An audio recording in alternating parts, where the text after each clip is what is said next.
What is up, guys? I'm your friendly neighborhood web war fanatic, and this will be my official review of the Agents of S.H.I.E.L.D. expansion for Marvel Champions, including both of the heroes, all 5 scenarios, and also the campaign mechanic. This is entirely my opinion, but let's go ahead and jump into it here. So I have categories for all these, 8 parts of the box, and for each category, I'll be evaluating them by how fun I think they are, how unique the hero or the scenario is. If there's interesting decisions, whenever you're playing this hero or whenever you're playing against that scenario, and then how powerful the hero or the villains are. And then the wow factor is super biased. It's just going to be, my opinion was I wowed by, this hero or by this scenario, and then my overall rating, for, each specific thing. So let's go ahead and start with the first hero here, which is going to be Maria Hill. And Maria Hill, I think, is pretty awesome. She gets a complete 5 out of 5 score for me. So she is very fun, in my opinion, to play, and she's also very unique here. So we have some of her stuff pulled up here on Hall of Heroes. So the way that Maria Hill works is that she actually has no attack or authority events in her entire kit. So she's super unique because for several games I was playing with Maria Hill, I was stunned the entire game, and she never needs to actually, attack, because she has ways to do damage without using her basic activation, because the main thing that Maria Hill wants to do is get down these big 6-cost helicarriers. So these 6-cost supports that have the shoot tree right here, they come with counters, and as an action you can remove a counter, exhaust, and do one of the following. So for example, for the Iliad, you can choose either do 5 damage to enemy, remove 4 threat from a scheme, or heal 3 damage from an identity. So that's really powerful, because even if Maria Hill is confused or stunned, she can still activate this effect right here and get 5 damage off or remove 4 threat from a scheme. Also, if villains have to retaliate or anything like that, Maria Hill, like a patrol on a minion, she can still remove threat, bypassing the patrol, bypassing the retaliate, and do damage without taking damage back, right? So just having these supports bypass a lot of stuff that villains want to do, and just helps Maria Hill, kind of get through that without taking the consequences for that. So she is definitely a very unique hero in her own right, and she has a lot of interesting decisions, mainly stemming from her alter ego ability and choosing what supports that you want to play, right? So as an action here, you can exhaust Maria Hill, search your deck for a shoot support, add to your hand. So on turn 1, you can exhaust her to get any shoot support that you want, like one of these, big 6-cost helicarriers, or you can just get, the main helicarrier, the 3-cost one that came in the core set, or you can get another shoot support like the command team, for example, right? So there's so many different opportunities that you can play with Maria, and you don't have to do the exact same thing every single time. I've heard people say that, on turn 1, you just almost always want to get the Pericles on turn 1, because the Pericles is a 6-cost shoot support. If you exhaust it, you can remove a counter, and then give any hero or villain a stats card, and then give an ally or minion a stats card of your choice as well. So yeah, this is a really good way to, stun lock or confuse lock, the villain, and also give your allies or, minions, a stats card as well, which is super strong. But I found that this is pretty low tempo, and if you're facing a very difficult villain, like for example like Expert Venom Goblin, or like a villain that has steady or stalwart, this won't be as good, right? It's gonna be really good, to get turn 1 against very easy scenarios where if you put a confuse on them, it's pretty much done. But even against this box, like if you're facing like the first scenario against Yelena Belova Black Widow, if you give her a confuse and you stay down alter ego, then she gets like an advance or something, she could still pop the main scheme on turn 1 and win with one big scheme activation, because she starts off with a lot of threats on that main scheme, right? So even against scenarios that I think are a little bit easier, spoiler alert, I do think that the first scenario, Black Widow, is pretty easy. But even against easier scenarios, if you just get the Pericles and you get unlucky, Maria Hill can still lose on turn 1. So I do think that there is interesting decisions that she can make, and it's not just grabbing the Pericles on turn 1. You can decide, if you want to get the Cersei, the Iliad, or not exhaust her, to just, play the cards that you have in your hand, right? So I think that it's definitely interesting thinking about how you want to play her, and her deck building ability here, where you can include the maximum number of copies of 3 shoot supports in your deck other than your chosen aspect, right? So you can play out of aspect cards. So even if you're playing her in like the leadership aspect, you can include like a protection aspect Pericles. You can include, justice aspect cards and aggression aspect cards, as long as they are the max number of copies of shoot supports. So it's interesting deck building with her, deciding which shoot supports that you want to include from different aspects. So definitely she has very interesting decision making opportunities, and this category is kind of the most important category to me for these things here.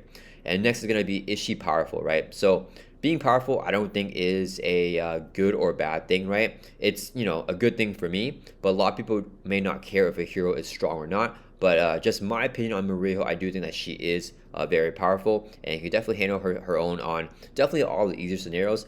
But I do think that she struggles a little bit against those high pressure scenarios, and a lot more against like the super high pressure ones like Expert Ronin, for example, right? I think that she makes easier scenarios even more easy because of the Pericles and because of what she's able to do if she has breathing room on turn 1.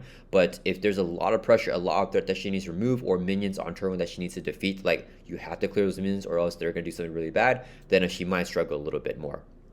And then for the wow factor, I mean, Maria Hill definitely does it for me. I really like this hero. It's so cool playing her. It feels like a complete change of pace from any other hero in the game. She really feels like her own hero, trying to play her supports, her shoot supports, and she really feels like a commander who can really hang out in Alter Ego, right? I think that she is the strongest hero to spend the entire game in Alter Ego in. And yeah, I mean, I think that's really cool that she can defeat villains in Alter Ego and, just being stunned the entire game and still doing 30 damage. I've done, in my playthroughs on our channel, like being stunned with Maria and still being able to do 30 damage just feels wrong, but it's really fun.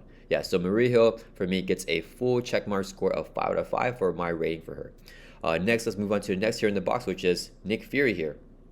So Nick Fury for me got a score of 4 out of 5. So he has almost everything, in my opinion, that Maria Hill has, except that he's just missing that wow factor for me. I'm just not super excited to play him as much as Maria Hill, but obviously the wow factor is definitely like a bias that I have for the hero. So you guys could definitely be wowed by Nick Fury and have that wow factor for him. So is he a fun hero? He's definitely very fun. Let's take a look at his stuff on Hall of Heroes here.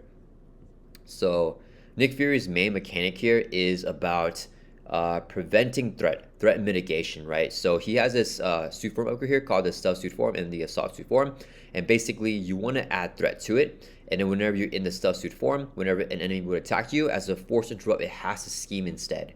And when the enemy schemes because of the stealth suit's effect, you place one threat from the activation on the suit upgrade instead of on the main scheme if there's 5 or less threat on that suit form. So if you're facing against minions and you have your stealth suit form out and the minion has like 1 scheme and you have less than 5 threat on here, then every single time the minion schemes, you just gather their threat and you're gathering intel and putting on your stealth suit form upgrade. That's a very fun and cool feeling. So yeah, Nick Fury definitely feels fun playing in that type of way, and he's very unique as well, right? Because no other hero has that type of mechanic. So he definitely gets a check mark here for being fun and unique.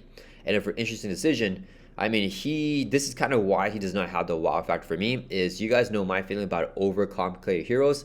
It's just too much for me, right? I think that Nick Fury is definitely one of those super complex heroes, and maybe if I play him more and I get the hang of him a little bit more, I will enjoy him more and he might get that wow factor for me.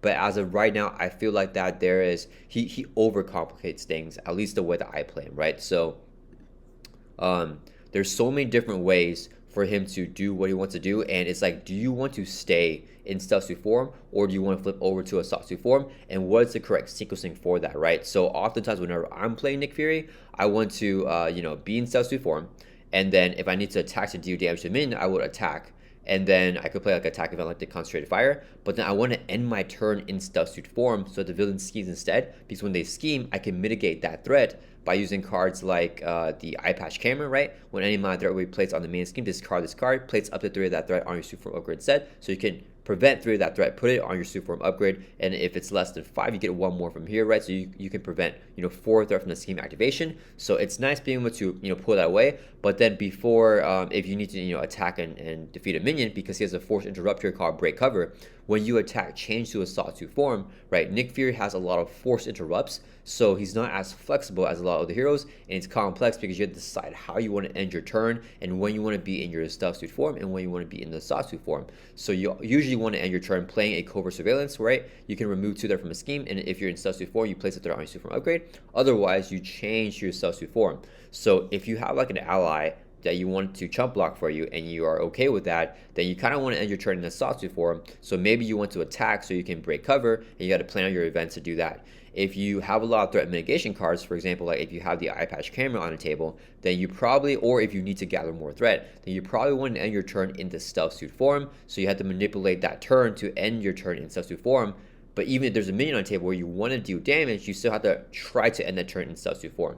So the way that I usually play him, I kind of simplify things a little bit, and I just usually try to end him every single turn in stealth suit form, and I'm trying to mitigate all the threat that's going on in the main scheme by building him injustice and preventing that threat. But I think that there's definitely more unique ways to play him. But yeah, I mean, he definitely has very interesting decisions whenever you're playing him. Very unique as a hero in Marvel Champions. Very fun, and I do think that he's pretty powerful as well. I've played him against Expert Venom Goblin and Expert Magneto, and he was able to mitigate all the threat from those scenarios, which is pretty crazy because Venom Goblin in particular schemes for a whole ton, and he adds 1 to each one of his 3 main schemes. So like in solo, he adds 3 threat every single turn, and Nick is able to catch up, decently with that, which shows how good his threat mitigation ability is.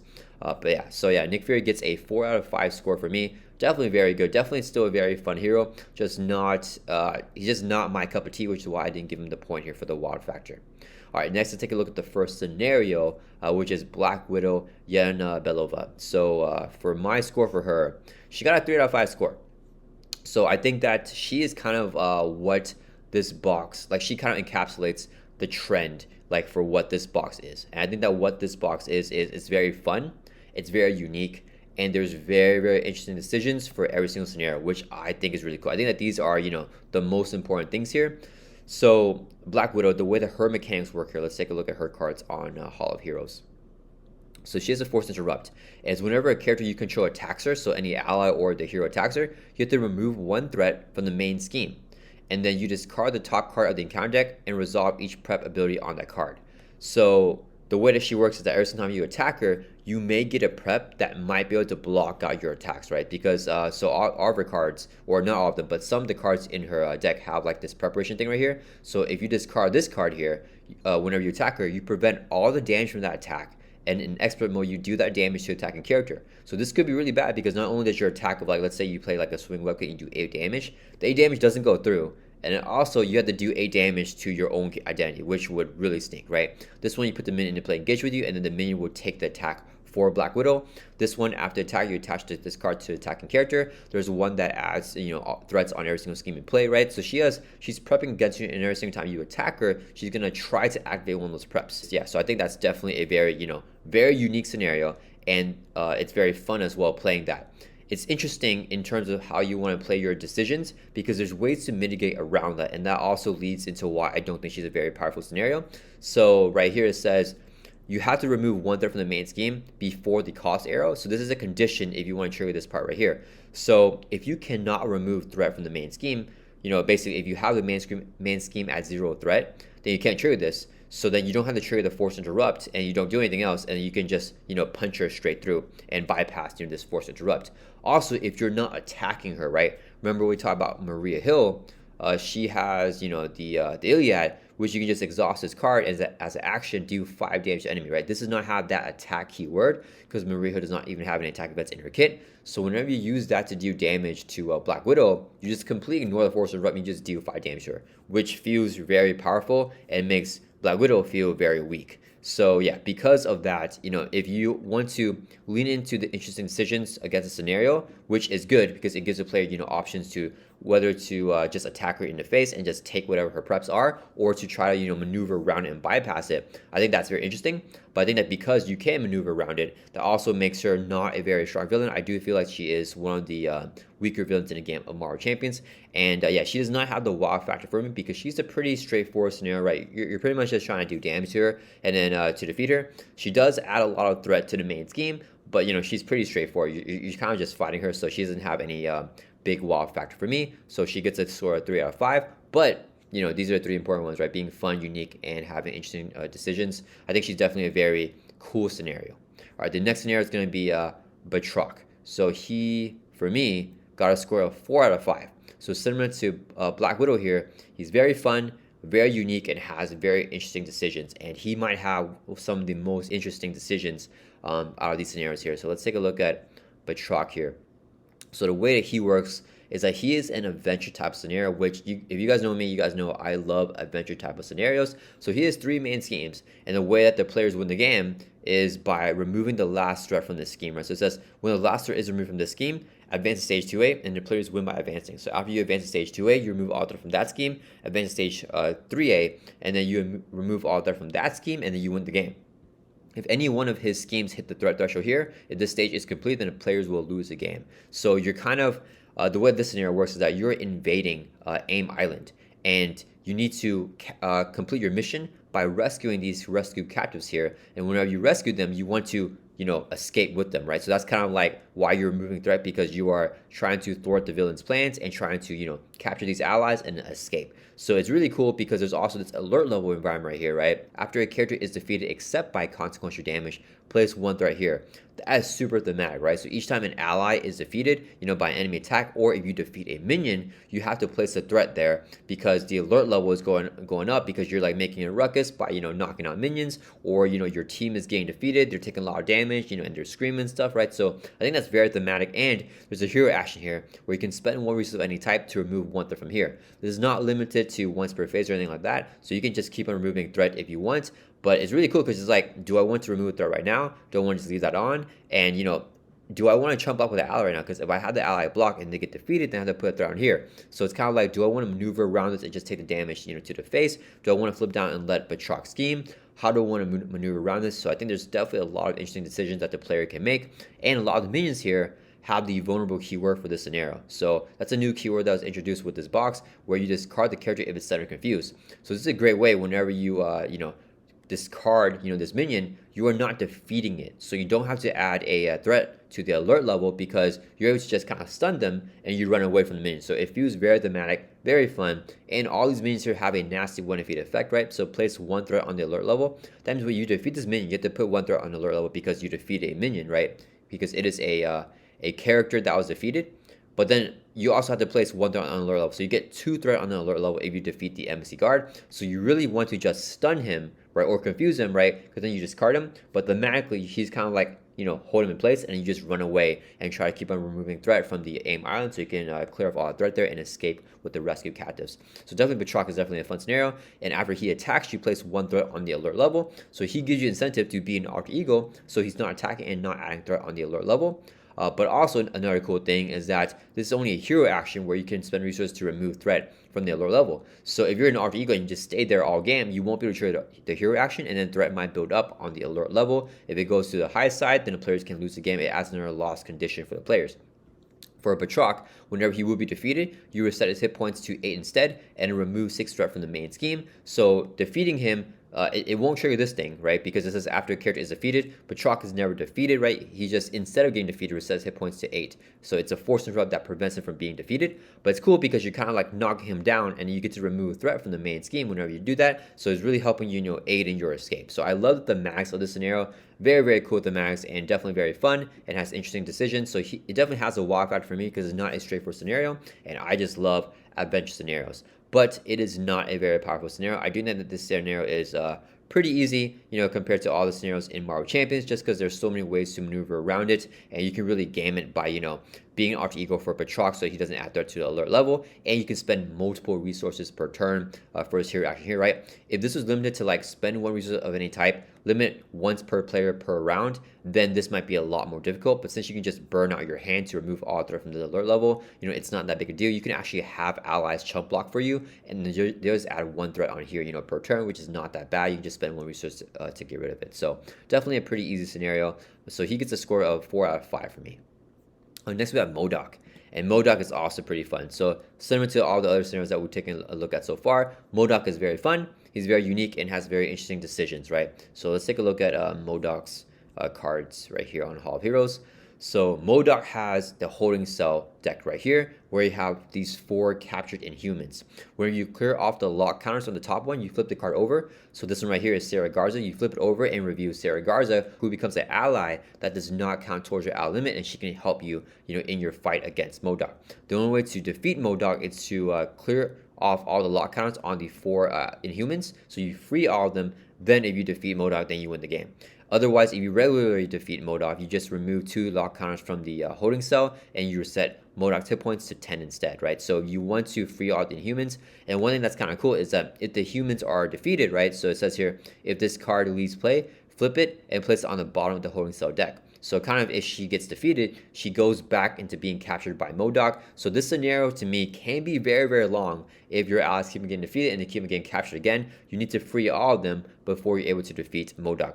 And there's also an adaptoid right here, which is pretty cool as well. So these adaptoids, the theme of it is that, you know, AIM captured these Inhumans, and they're taking the genetics from these Inhumans and put it into these adaptoids. So there's these upgrades in play here where each adaptoid would get +1 scheme inside one against the aero trait because they took the genetics from like the flying human right here, and they can also take the genetics from the Saragarza or another type of human. So where the adaptoids get bonuses to their stats, right? So the adaptoids can be really buffed up if a lot of the Inhumans are captured, and then there's a bunch of environments in play. So definitely a very fun scenario where you have to free the allies, right, and then you get them to help you in your fight against MODOK and freeing other allies. So a very unique scenario and very interesting decisions because you have to decide what you want to do. Do you want to defeat MODOK to remove those lock counters? Do you want to just spend the hero action to remove them, right? Because you can also spend a wall resource or 3 resources of any type to remove a lock counter from discard. And each holding cell environment has a different condition for you to, you know, as a hero action for you to remove lock counters from it. So there's different ways to remove lock counters. It will depend on what resource you have in your hand, or if you just have more damage and you want to, you know, defeat MODOK to do that. So I think it's definitely fun maneuvering around the scenario and trying to decide what is the most optimal way to go about it and how I should defeat MODOK. He also has Retaliate 1 printed on his card, so if you do a lot of damage to him, you know, small pings of damage, he can retaliate and do a lot of damage back to you. So definitely the player wants to maneuver around that, and it's a very unique scenario because of that as well. And then it definitely has a wow factor for me. I like, you know, facing MODOK. I like having those strong allies help you out and getting them into play. And I like the lock counter mechanic that you free all the allies. MODOK only has 10 hit points, and you just got to burst them down, and then you can defeat them there. So definitely a very fun scenario. He gets a score of 4 out of 5 for me.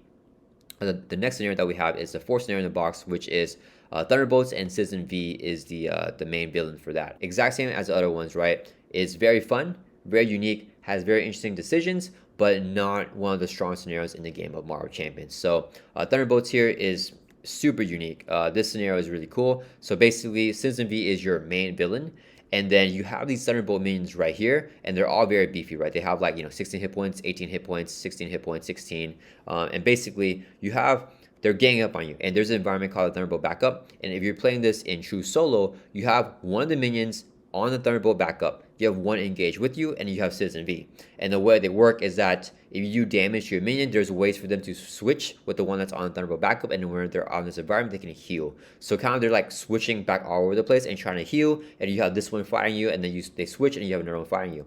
In multiplayer, this is even more fun because you have even more Thunderbolt minions in play. So like each player will be engaged with one, and there's one at the Thunderbolt Backup, and there's so many ways for them to switch and turn around. There's encounter cards where you swap your Thunderbolt minion with another player's Thunderbolt minion. So in true solo, that encounter card, you know, doesn't really do anything because there's no one to swap with. But in multiplayer, it's kind of fun. Like, oh, I'm facing Radioactive Man, and my friend's facing Moonstone, and then now they swap, and then they're gonna attack us or something like that, right? So it's definitely fun facing that and playing against the scenario.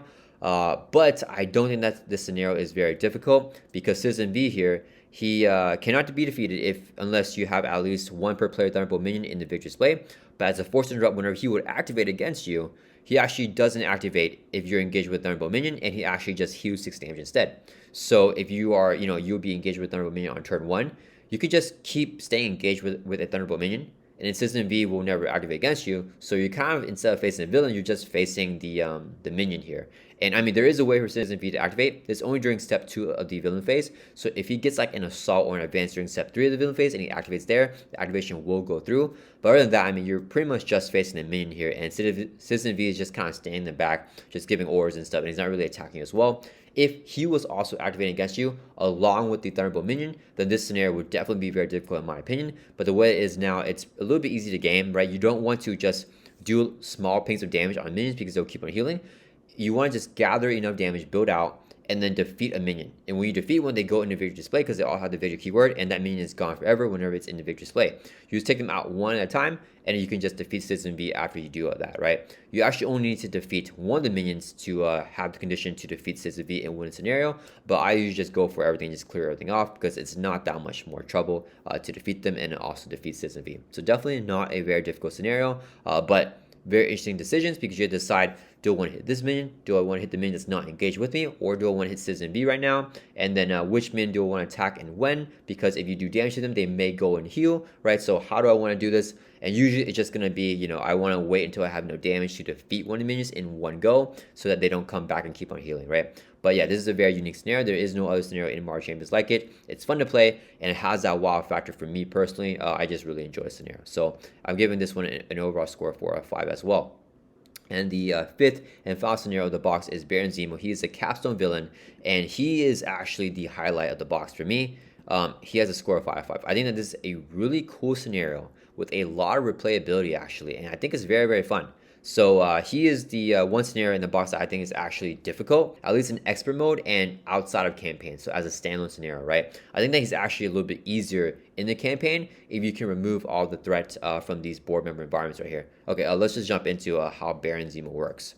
So Baron Zemo, he is a capstone villain, and basically the way that he works is that there's a campaign mechanic here where you have these the chief medical officer, the chief surveillance officer, and the chief tactical officer, and they're the board members that kind of help S.H.I.E.L.D, right? So you have these as part of the campaign. But Baron Zemo, the developer said that they designed this scenario in the campaign first, and then they designed it for standalone afterwards, right? So his standalone scenario also uses these three environments right here. And if you're playing his scenario as a standalone scenario, so outside the campaign, each one of these environments start off with 2 secret counters. And if you're playing expert mode, if they hit 3 or more, they flip over instead. And when they flip over, there's no way to flip them back. So basically, if you just add one more to any one of them, then they'll flip over. And if all 3 of them flip, that's another loss condition for a player, right? Because the players will lose the game if all 3 of these cards flip right here. So I think there's a very small room for error, right? Because if you let one of them flip, it's gone forever. Then there's only 2 left. If they flip, then it's also gone forever. And there's a lot of interesting decisions that you have to make because they all have this hero action here where you can spend 2 resources of the same type, remove a counter, and then deal 2 damage to enemy. And then this one you can spend 2 mentos, remove 2 threat from skin. This one is 2 energies, and then heal 1 damage from a friendly character. So you have to decide when you have what resource and if you want to spend or not to remove counters from here. And then whenever you have counters off of there, at the end of the player phase, you can choose to add secret counters on here in order to get evidence from the evidence booklet. But when you get that, you have to add the secret counters on here. And if you add secret counters, that might put you closer to having this card flip where you'll lose the game if all 3 of them flip. So there's definitely a fine line in expert mode. I think definitely in standard mode, it becomes a lot easier because instead of having just 3 secret counters flip this card, you can have 4 counters for it to flip. But yeah, in expert mode, I think it definitely is a small breathing room there because if you just get those counters, then they immediately pop on you. And in Baron Zemo, if any of his main schemes advance and the players lose the game, in expert mode, he has a base scheme stat of 4, which is insane, and the scheme goes up by 2 per player per turn. So if you're playing in true solo, the main scheme has a threat threshold of 12, it goes up 2 per turn, so it's at least going to be at 2, and then he schemes for at least a base of 4, it goes up to 6 already. If he gets like a crazy boost or something like that, he can scheme for even more. So yeah, I mean, it's definitely a high threat scenario where flipping down is a little bit more difficult. And because of these environments right here, you're not only trying to manage the threat, you also want to manage the secret counters on these environment cards right here so they don't flip. Because if they flip, then they will side with Baron Zemo. He will have worked, these board members over to his side, and they're going to be against you and against S.H.I.E.L.D. So I think it's very thematic, very fun, very interesting as well, and a pretty difficult scenario. I think that there's definitely a way for the player to game this scenario, right? Which is what I kind of do. I kind of like to game everything, but that's just kind of like staying in the first main scheme stage and trying to build out as long as possible. But even then, it could be difficult if there's too much threat for you to remove, or if a bunch of these environments right here pop, right? The S.H.I.E.L.D. Executive Board module set has this very nasty encounter card called Aim Interference. And when you get that encounter card, it says place 1 secret counter on each board member card. So they'll go up 1, 1, 1, which is pretty rough. That's a pretty rough one. But you can spend X resources of a specific type to prevent counters from being put on there. Usually that's going to be in your hand, right? So it was like the physical one, you have to spend 3 physical resources to prevent, all the secret counters from going on, which is a little bit rough because then when the player phase begins, you won't have a lot of cards in your hand. You already lost, half your hand or even more than half your hand. So those are pretty rough cards to get, and the boost effect triggers the vulnerability of that card. So pretty much unless you discard that card is almost always going to be activating, and there's 3 copies of it, one for mental resources, one for physicals, and then one for energy. So that is not a good card. That kind of definitely pushes, the difficulty of this scenario. And then his scheme is pretty difficult, and then in his B2 side, he has a steady as well. And then when Baron Zemo activates against you, whenever he's on his B2 side, you either place 2 secret counters on a board member card or give Baron Zemo an additional boost for his activation. If he has a sword, each time he defeats a character, then he can also add secret counters, right? So a little part of him deters chump blocking as well. There is a way for you to get rid of the sword, but he can also, hit for an additional boost. So if you're not blocking out, you take a lot of damage to face. He's often hit me for 9-10 damage in my playthroughs, which is actually pretty heavy hits from Baron Zemo, which I was not expecting. So he can definitely punch pretty hard. So yeah, I mean, Baron Zemo, I think he's the most fun scenario in the box, and he's very powerful. So he gets a total score of 5 out of 5 from me. Definitely has everything that I'm looking for. And then finally, the campaign mechanic here. How does that work? Let's take a look at the campaign cards again. So basically, whenever you're playing the Agents of S.H.I.E.L.D. campaign, you're gonna have these environments here throughout every single scenario. And then however many secret counters are on the environments, they're gonna carry over from scenario to scenario. That's what I was saying, that I think Baron Zemo is easier on the campaign mode, because you can start the scenario with 0 counters on each one of these things if you clear them off, from the Thunderbolts and the previous scenarios. If you're playing in standalone, you have to start with 2 on each one, and if they hit 3, they flip, and then you can lose the game if they all flip. And basically what you want to do in the campaign is there is a mole in S.H.I.E.L.D, and it's one of these board members right here. So you have to figure out which one it is, either the tactical officer, the surveillance officer, or the medical officer. And you have a bunch of evidence cards right here. So the means, motive, and opportunity. And you have these envelopes that you put in the evil person in the aim envelope. 1 means, 1 motive, and 1 opportunity randomly into the envelope. And you have to figure out what it is. This is essentially just like playing Clue, if you guys have ever played that board game, because you get evidence cards from the S.H.I.E.L.D. envelope, which is all the remaining cards. And whenever you get all of them, then you know what these last 3 cards is. And there's a chart for you to take a look at, which shows you, based on the combination of these 3 cards, which one of the mole members is. But whenever you're making your accusation, you don't just need to know who the mole is, you also need to know their exact means, motive, and opportunity if you want the full benefits of that, right? If you get something wrong, then you get a penalty for that. So you want to know exactly what all the evidence is before you do that. And when you're playing the campaign, you also get to ramp up as the scenarios go on. And basically the flip side of these cards right here would look like this card right here, like the wiretap, for example. And there's a setup here that helps you out during the campaign. So each player may add 1 secret counter to a board member environment, and you can search your collection for a different Justice ally and shuffle into your deck. Then you can add 1 threat to the main scheme to search your deck for any Justice ally and add to your hand. So as you're doing the campaign, by scenario number 5, Baron Zemo, you will hopefully have 4 evidence cards, so you could add 4 cards to your hand to start off the game. So you have 10 cards in your hand to start the game. Sure, you'd have to add 4 threat to the main scheme, but that's definitely worth having a hand size of 10 to start off a game, which is completely bonkers.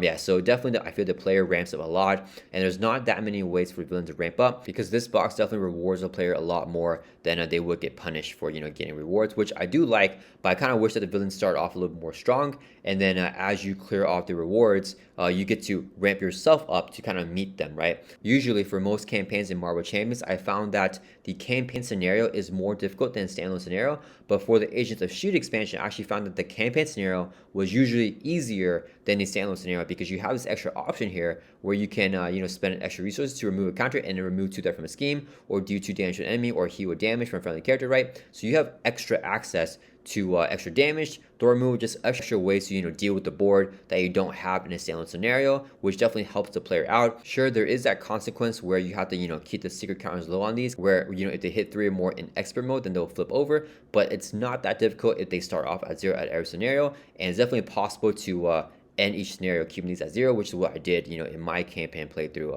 on my channel. I just made sure that these always ended back at 0 before I end the scenario, so I start the next one at 0, and I have a lot of breathing room to add counters and then to remove them and deal with the board if I wanted to. So yeah, this is one of the few campaigns where the campaign actually made the scenarios a lot easier. And like I said before, for Baron Zemo in standalone, you start off with 2 counters on each one of these, and in the campaign mode you start off with whatever you had ending the previous scenario, which for me was 0, so these all had 0. So it made Baron Zemo a lot easier, and I had that starting hand size of 10, so I just got crazy ramp whenever the game began. So my overall score for the Agents of S.H.I.E.L.D. campaign is a 4 out of 5. Like I said before, this is the trend of this box right here.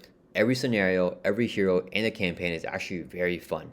It's very fun and very engaging and very unique, right? There's nothing that we've ever seen like this in Marvel Champions, right? Every single scenario is unique in its own way. The campaign is super unique, and the heroes are insanely unique, right? They play like no other hero that we've ever seen before. And in every single aspect of this box has very interesting decisions, right? In the campaign, do I want to do this? Do I want to do that? Every single scenario has different ways for you to defeat them, right? There's not just one route that you can take. And same with the heroes, right? There's so many different ways to play two heroes, Nick Fury and Maria Hill. For Nick Fury, do I want to be in stealth suit form? Do I want to be in assault suit form? For Maria Hill, it's which helicarriers do I want to get? Do I want to get the Pericles? Do I want to get like smaller ones? Or do I even want to start the game without a helicarrier on turn 1, which is definitely a viable strategy as well. So definitely very interesting. For the power level though, a common trend was that I found this box very weak in terms of how strong they are. But once again, this is not necessarily a bad thing. And from what the developers have said, I think that this definitely tracks for what they want to do with the current and the legacy environments, right? They want these boxes to be able to be taken down without having an expanded card pool. So definitely for someone like me that has, a full collection, they feel a little bit easier. The designers of Mario Champions very heavily hinted to us that they wanted to increase the difficulty of scenarios or the campaign by adding in modular sets or changing up modular sets and putting in more difficult sets than what's recommended, right? That's kind of how they want this game to be, by adding modulars or playing like in heroic mode, playing expert 2, standard 2. They want that to be the way for the player to increase difficulty, and they want the base difficulty to be pretty easy so that players can play with a limited card pool and for new players to jump into the game. So I think for what they want to do, they definitely achieve that purpose.